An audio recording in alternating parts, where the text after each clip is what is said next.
Hello everyone, welcome to G Centric. और power system की इस रिवीजन सीरीज में हम लोग यूनिट 2 तक खत्म कर चुके थे। अब हम लोग पढ़ेंगे इस लेक्चर में यूनिट 3। बहुत ज्यादा इंपॉर्टेंट है, यहां से न्यूमेरिकल भर भर के पूछे जाते हैं। और ये जो टॉपिक है ना, voltage control and power factor improvement, ये टॉपिक आपको पावर सिस्टम में भी पढ़ना होता है। और सेम टॉपिक के जो न्यूमेरिकल्स रिलेटेड जो है वो सिंक्रोनस कंडेंसर, जो synchronous motor as a condenser as एक एप्लीकेशन होता है for improving the power factor. तो असल में जो सिंक्रोनस मोटर है उसके भी यहाँ पे एप्लीकेशंस मैंने आपको बताए हुए हैं। तो ये हमारे मशीन और पावर सिस्टम दोनों ही टॉपिक को कवर करता है कहीं ना कहीं। और थोड़े बहुत क्वेश्चन नेटवर्क में भी पूछे जाते हैं इससे रिलेटेड, तो वो क्वेश्चंस भी हम लोग यहाँ पर इस टॉपिक में कवर होते हैं। तो बहुत ही ज्यादा इंपॉर्टेंट है, बहुत ज्यादा थ्योरी नहीं पढ़ना है आपको यहाँ पे। एक बार आपको पता चल गया किस तरीके से थ्योरी, जो कुछ थ्योरेटिकल पॉइंट्स है वो पता होने चाहिए, उसके बिहाफ पे आप सारे के सारे क्वेश्चन कर देंगे। तो इसमें थ्योरी मैंने कम करवाई और ज्यादातर क्वेश्चन डिस्कशन ही कराया है। तो लेक्चर नंबर 56 से 69 के बीच में ये पूरा यूनिट कवर है। ठीक है, अब देखिए यहां पर voltage control power factor improvement कैसे रिलेटेड है आपस में वो देखेंगे।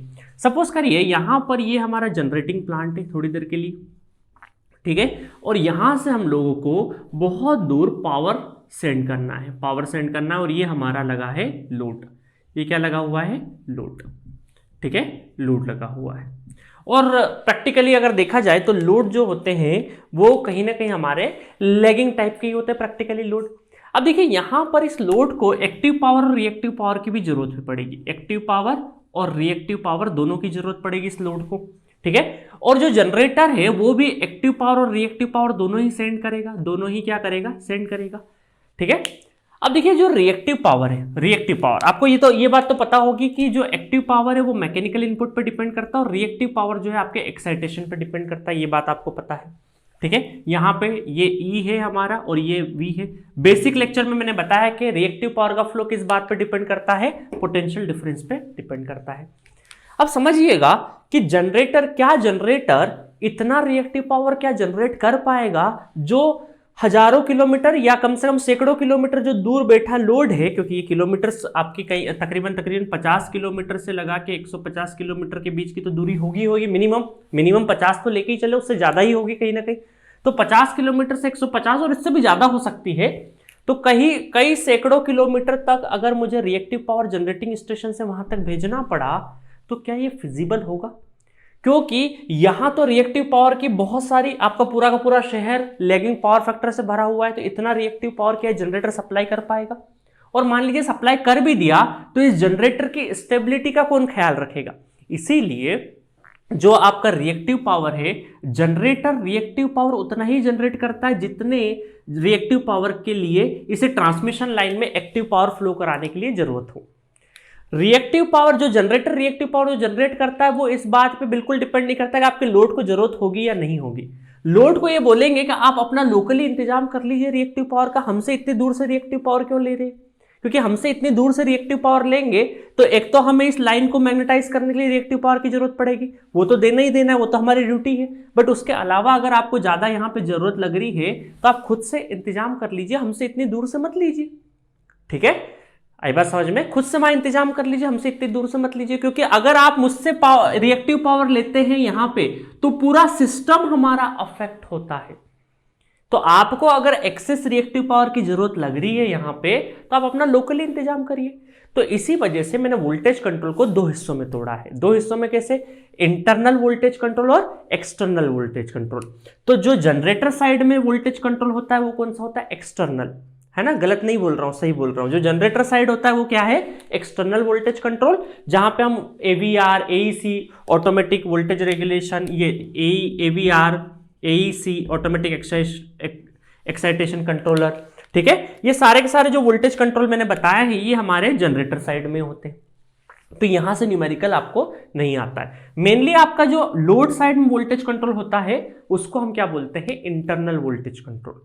क्योंकि पूरा पावर सिस्टम का जो स्टडी है वो लोड पे डिपेंड करता है, इस वजह से लोड साइड के कंट्रोल को हम लोग इंटरनल वोल्टेज कंट्रोल बोलते हैं। और अलग अलग वोल्टेज कंट्रोल होते हैं यहाँ पे, शंट कैपेसिटर, शंट रिएक्टर, ठीक है, static war capacitor, static war inductor, है ना, रोटेटिंग वॉर जनरेटर, बहुत सारे थायरिस्टर बेस्ड कंट्रोलर्स, बहुत सारे तरीके के मैंने पढ़ाए हैं आपको। ठीक है, अब देखिए यहां पर क्या होगा। सपोज करिए ये है हमारा टर्मिनल वोल्टेज, थोड़ी देर के लिए यहां पे है टर्मिनल वोल्टेज। अब सपोज करिए एक एग्जांपल देता हूं मैं थोड़ी देर के लिए। एक एग्जांपल ये देता हूं कि मान लीजिए आपको 5 MVAR की जरूरत है, 5 MVAR की जरूरत है, और ये जो जनरेटर है ये कितना देने को तैयार है, 2 MVAR दे देगा। ये इतना जनरेट कर रहा है, बट जरूरत कितनी है, 5 MVAR की जरूरत है। तो एडिशनल 3 MVAR कहां से लेके आएंगे हम लोग, लोकली हम लोग शंट कैपेसिटर, क्योंकि हमें रिएक्टिव पावर कौन देगा, शंट कैपेसिटर ही देगा। तो बचा हुआ 3 MVAR कौन दे देगा, MVAR कौन दे देगा, कैपेसिटर बैंक दे देगी, कैपेसिटिव बैंक दे देगी। ठीक है, तो इस तरीके से ये क्या हो गया, हमारा शंट कैपेसिटर का एग्जांपल हो गया। और आप देखिए यहां पर कि जैसे ही देखिए क्या होता है, जब भी आपका एक्सेस, थोड़ी देर के लिए मैं आपको reactive power is proportional to, ये तो पता ही है, E माइनस वी, साथ में एक प्रोपोर्शनल रिलेशन या मैं एग्जैक्ट रिलेशन ये भी बता सकता हूं कि Q is proportional to voltage square V square by XC, ये रिलेशन भी आपने देखा होगा। इसका मतलब है कि रिएक्टिव पावर और वोल्टेज के बीच में खासा रिलेशन है। अगर एक्सेस रिएक्टिव पावर होगा, रिएक्टिव पावर अगर किसी टर्मिनल पे इस बस के ऊपर रिएक्टिव पावर अगर ज्यादा हो जाएगा तो साथ में आपका टर्मिनल वोल्टेज भी क्या हो जाएगा, इंक्रीज हो जाएगा। और ऑन दी अदर हैंड अगर रिएक्टिव पावर में डिक्रीमेंट हो गया तो आपका वोल्टेज भी क्या हो जाएगा, डिक्रीज हो जाएगा।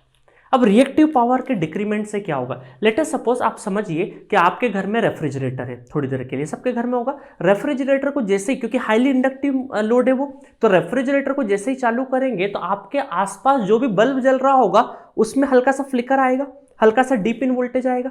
तो डीप इन वोल्टेज क्यों हो रहा है, क्योंकि जो आपका लोड, रेफ्रिजरेटर लोड लगा हुआ तो वो अचानक से हेवी कंजप्शन ले रहा है रिएक्टिव पावर का। तो रिएक्टिव पावर में अचानक से इस बस पे ऐसा मान सकते हैं, है ना, डायरेक्टली बस से तो कनेक्ट होते नहीं है, ऐसा मान सकते हैं कि जो रेफ्रिजरेटर अचानक से अगर रिएक्टिव पावर लेगा तो इस बस पे क्या होगा, रिएक्टिव पावर में कमी हो जाएगी, तो वहां पे उस पॉइंट पे टर्मिनल वोल्टेज डिक्रीज हो जाएगा।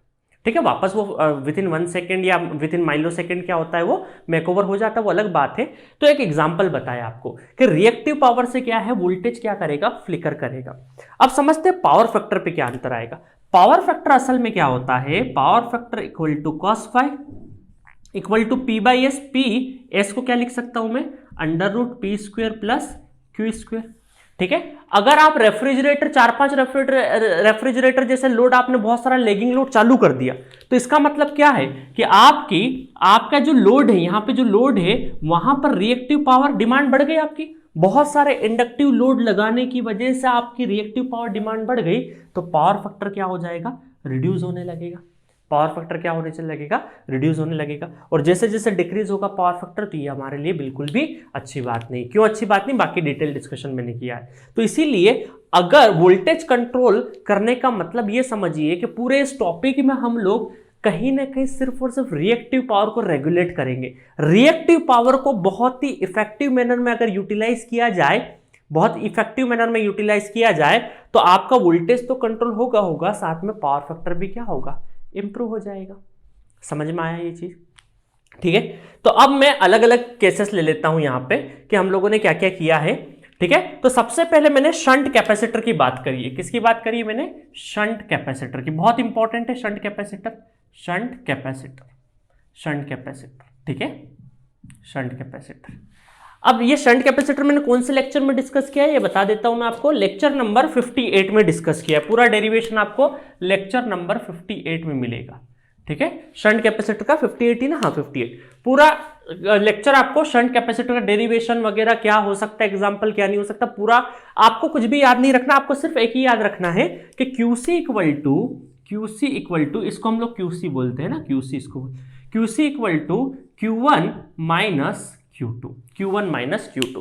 Q1 क्या है, Q1 है वो रिएक्टिव पावर, लोड की वो reactive power demand without capacitor, जब कैपेसिटर नहीं था, विदाउट कैपेसिटर। ठीक है, reactive power of load, reactive power demand of load without capacitor, जब कैपेसिटर नहीं लगा था तब उसकी जो डिमांड थी वो है। Q2 क्या है, विथ कैपेसिटर, कैपेसिटर लगने के बाद उसकी डिमांड कितनी रह गई, विथ कैपेसिटर। ठीक है, विथ कैपेसिटर। आई बात समझ में? कैपेसिटर लगने के बाद उसकी डिमांड कितनी लगे, अगर 3 मान लीजिए 5 - 3 कितना हो जाएगा, 2 हो जाएगा। तो इस तरीके से हम देख सकते हैं। अभी उस एग्जांपल को भले मत लीजिए, आप ये समझिए Q1 without capacitor, Q2 with capacitor. जो लोग लेक्चर 58 ऑलरेडी पढ़ चुके होंगे उनको ये इक्वेशन भली भांति पता होगी, नहीं पता हो तो लेक्चर नंबर 58 2 मिनट के लिए देख लीजिएगा, उसमें थोड़ा सा आगे बढ़ा के देख लीजिएगा, टाइम वेस्ट मत करिएगा, ठीक है। उसमें आपको एक ट्रायंगल मिलेगा, उससे पूरा समझ में आ जाएगा। तो QC क्या हो जाएगा कि जो लोड का, ये रिएक्टिव पावर लोड का विदाउट कैपेसिटर, जब कैपेसिटर नहीं लगा तब रिएक्टिव पावर लोड में रिएक्टिव पावर की कितनी डिमांड थी वो, और कैपेसिटर लगने के बाद कितनी डिमांड बची रह गई वो है। तो इतना इन दोनों का जो डिफरेंस होगा वो कौन दे रहा होगा, कैपेसिटर दे रहा होगा। ये क्या है QC, जो कैपेसिटेंस रिएक्टिव पावर जो दे रहा है। अब अगर हमें QC पता है पर फेज, तो हमें V² पर फेज डिवाइडेड बाय XC भी पता है, और XC क्या होता है, XC होता है 1/ωc पर फेज। तो इसका मतलब यहाँ रख देंगे तो ये हो जाएगा, अगर मैं देखूँ यहाँ से तो C कैपेसिटेंस पर फेज की वैल्यू हमसे पूछी जाती है, तो ये क्या हो जाएगा, पर phase divided by Vωc, not ये हमारा हो जाएगा, यहाँ पे रख देंगे तो ओमेगा CPH, और CPH मतलब QC पर फेज डिवाइडेड बाय VPH का स्क्वायर ओमेगा, ठीक है। ओमेगा मतलब कि 2πf। तो ये आपको ध्यान रखना है कि बहुत सारे क्वेश्चंस ऐसे हैं जहां पे आपसे कैपेसिटेंस वैल्यू पूछी जाएगी, ठीक है। चलिए, अब मैंने लेक्चर नंबर आई थिंक 60 में मैंने लैगिंग और लीडिंग VR के बारे में बताया है। लेक्चर नंबर 60 के अंदर मैंने क्या डिस्कस किया है, लीडिंग VR और लैगिंग VR के बारे में डिस्कस किया है। अब ये समझिए, थोड़ी देर के लिए इन शॉर्ट में आपको बता देता हूं कि यहां पर हैवी लोड होगा, हैवी लोडिंग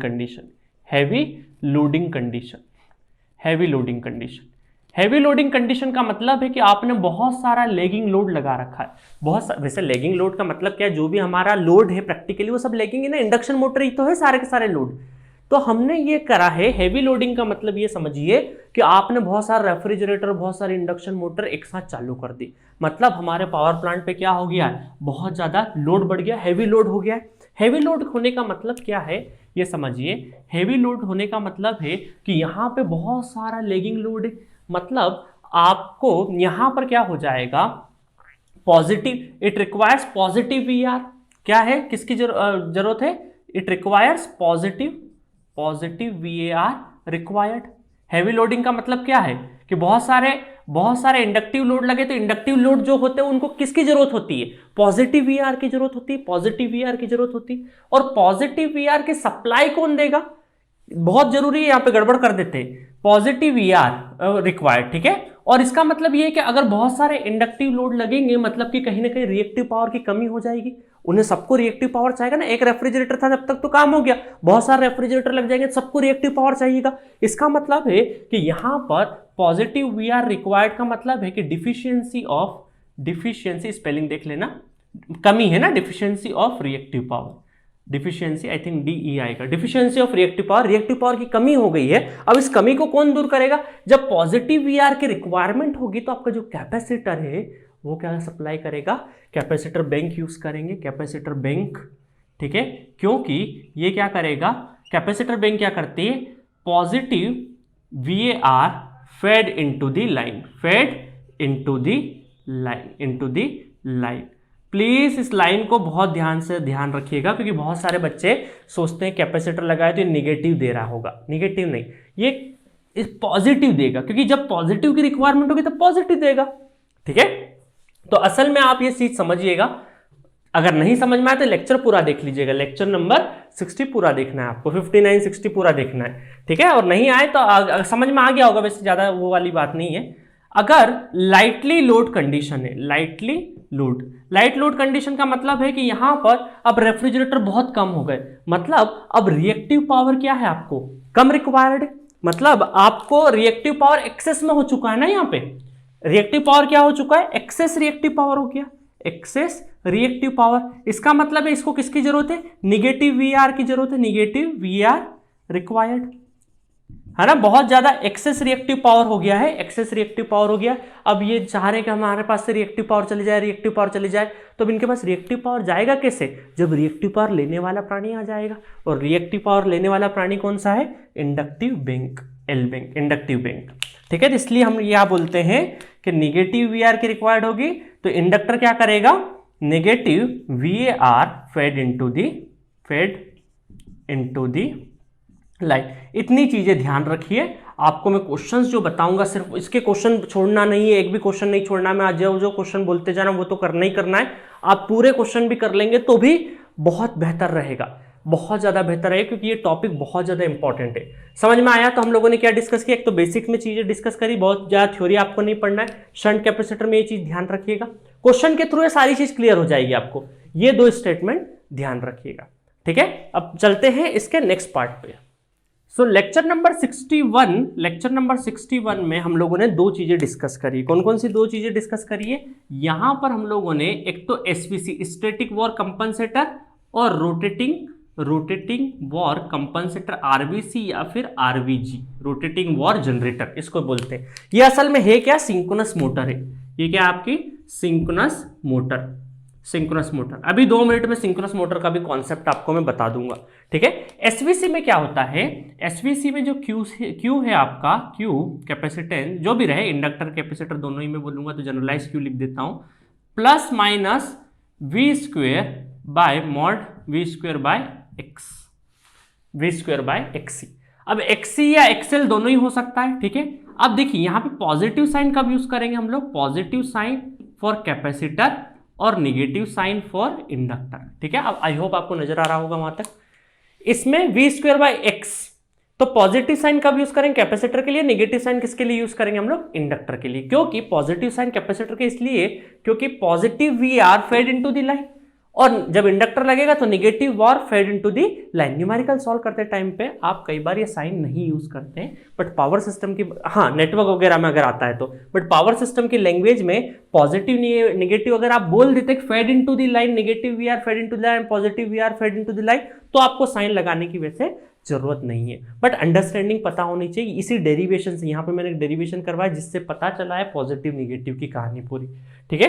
अब रोटेटिंग वॉर जनरेटर असल में सिंक्रोनस मोटर होती है।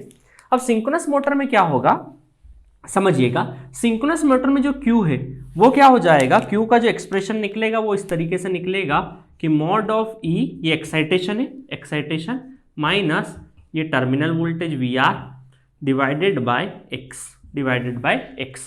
और ये जो एक्साइटेशन है ये एडजस्टेबल एक्साइटेशन, वेरिंग एक्साइटेशन। अब इसका मतलब है कि यहां पे दो कंडीशन होती है कि ओवर एक्साइटेशन और अंडर एक्साइटेशन, ओवर एक्साइटेशन और अंडर एक्साइटेशन। एक्साइटेशन को कैसे वेरी करते हैं? फील्ड वाइंडिंग को वेरी करेंगे तो एक्साइटेशन वेरी हो जाएगा। अंडर एक्साइटेशन इसका भी डेरिवेशन मैंने करवाया है। अब ओवर एक्साइटेशन के टाइम पे ई क्या होगा? Greater than V R, E greater than V R, और वैसे मैंने ईजी लिया है, जब आप लेक्चर में देखोगे तो ठीक है, एक ही बात है। और यहां पे अंडर एक्साइटेशन का मतलब E less than V R, over का मतलब एक्साइटेशन, ओवर एक्साइटेशन। तो ये जब होगा तो क्यू क्या रहेगा? पॉजिटिव रहेगा। क्यू क्या रहेगा? पॉजिटिव। और ये रहेगा तब क्यू क्या रहेगा? निगेटिव। और पॉजिटिव वी आर का मतलब है work as a capacitance bank. Positive V R fed into the line का मतलब क्या है? Work as a capacitor. और अंडर एक्साइटेशन का वर्क एज अ निगेटिव का मतलब है कि वर्क एज अ इंडक्टर। तो सेम एक ही सिंक्रोनस मोटर वो एक्ट एज अ कैपेसिटर भी यूज हो सकती है और इंडक्टर जैसी भी यूज हो सकती है। बाकी स्टैटिक में क्या डिसएडवांटेज था कि आपको अलग अलग कैपेसिटेंस और इंडक्टेंस बैंक यूज करना पड़ती थी, बट रोटेटिंग में एक फायदा ये है कि आपकी same synchronous motor just very the excitation, वो कभी इंडक्टर भी बन जाएगी, कभी इंडक्टर भी बन जाएगी, कभी कैपेसिटर भी बन जाएगी, डिपेंडिंग ऑन दी सिचुएशन। कि जब भी हैवी लोडिंग कंडीशन होगी तो वो act as over excited synchronous motor, work as a condenser, मतलब कैपेसिटेंस बैंक जैसा यूज हो जाएगी और रिएक्टिव पावर की डिमांड को बैलेंस करेगी। और अगर एक्सेस लाइट लोडिंग कंडीशन रहा और एक्सेस रिएक्टिव पावर रहा तो वो एज ए इंडक्टर बन के जो एक्सेस रिएक्टिव पावर है वो अपने पास ले लेगी, ठीक है। तो यही बेसिकली ये छोटे से सेक्शन में मैंने पूरा सिंक्रोनस मोटर का सार बता दिया है आपको। पूरी सिंक्रोनस मोटर में यही बात बहुत सारे बच्चों को समझ में नहीं आती, ठीक है। वहाँ सिंक्रोनस मोटर में भी मैंने बताया, बट यहाँ पर भी बता दिया है। तो यहाँ से भी क्वेश्चन पूछने की पॉसिबिलिटी है। अब न्यूमेरिकल कौन कौन से करना है आपको, क्वेश्चन डिस्कशन देखिए। क्वेश्चन नंबर 75 से 95 थोड़ा सा जल्दी आगे बढ़ाइएगा। इसका हर एक क्वेश्चन एक बार जरूर देखिएगा। क्वेश्चन सॉल्व मत करिएगा पूरा क्वेश्चन को पढ़िएगा और दिमाग में उसका देखिएगा सॉल्यूशन बन रहा है कि नहीं बन रहा। जिसका नहीं बन रहा उसका सॉल्यूशन भी देख सकते हैं या फिर खुद से ट्राई भी कर सकते हैं। तो ये 20 क्वेश्चन आप छोड़ के कतई मत जाना इस यूनिट के, क्योंकि यहां से क्वेश्चन आने के चांसेस बहुत ज्यादा है। 75 से 95 पूरे के पूरे, ये लेक्चर नंबर में बता देता हूं, 63 से लेक्चर नंबर 63 से लगा के लेक्चर नंबर 69 तक ये क्वेश्चन मिलेंगे आपको, ठीक है। तो जो जी सेंटर के पेड यूजर उन लोगों ने कर रखे होंगे ये क्वेश्चन, आई एम श्योर आप लोगों ने कर रखे होंगे। और तो इस क्वेश्चन जो भी जहां पे भी आपने कर रखे हैं, तो प्लीज एक बार पेज पलटा लीजिएगा, इन क्वेश्चन पे नजर लगा दीजिएगा एक बार, ठीक है। क्योंकि ये पावर सिस्टम और मशीन का कॉमन टॉपिक है और क्वेश्चन की पूछने की पॉसिबिलिटी यहां से है। जो लोग पेड यूजर नहीं है, जो मंथली सब्सक्रिप्शन वाले, प्लीज वो पूरा नहीं सॉल्व करे तो भी आगे बढ़ा के कम से कम क्वेश्चन देख लेना, ठीक है। तो जो नहीं है तो 1999 का 30 डेज का सब्सक्रिप्शन ले सकते हैं और ये क्वेश्चन जल्दी से सॉल्व कर सकते हैं। ज्यादा क्वेश्चन नहीं है, जल्दी से सॉल्व करिएगा, क्योंकि मेरे लेक्चर सीरीज में जितने भी क्वेश्चन है सारे क्वालिटी वाले क्वेश्चन है। हर एक वेराइटी मैंने, हर एक वेरिएशन जितना भी हो सकता है पॉसिबल, वो सारा आपको करवाया मैंने कवर। तो आप प्लीज क्वेश्चन छोड़ के मत जाइएगा, ठीक है। तो ओवरऑल इस यूनिट की सारी के सारी मैंने थ्योरेटिकल पार्ट पूरा बता दिया। इससे ज्यादा की थ्योरी की जरूरत नहीं पड़ती, आप शॉर्ट नोट में लिखिए और ये क्वेश्चन कर लीजिए, ठीक है। अगर कोई क्वेश्चन नहीं बने तो थोड़ा सा थ्योरी पे नजर डाल लीजिएगा, अदरवाइज आपको थ्योरी की रिक्वायरमेंट नहीं होगी, ठीक है गाइस। तो इस तरीके से हमारा यूनिट 3 फिनिश होता है। नेक्स्ट लेक्चर से यूनिट 4 स्टार्ट करेंगे।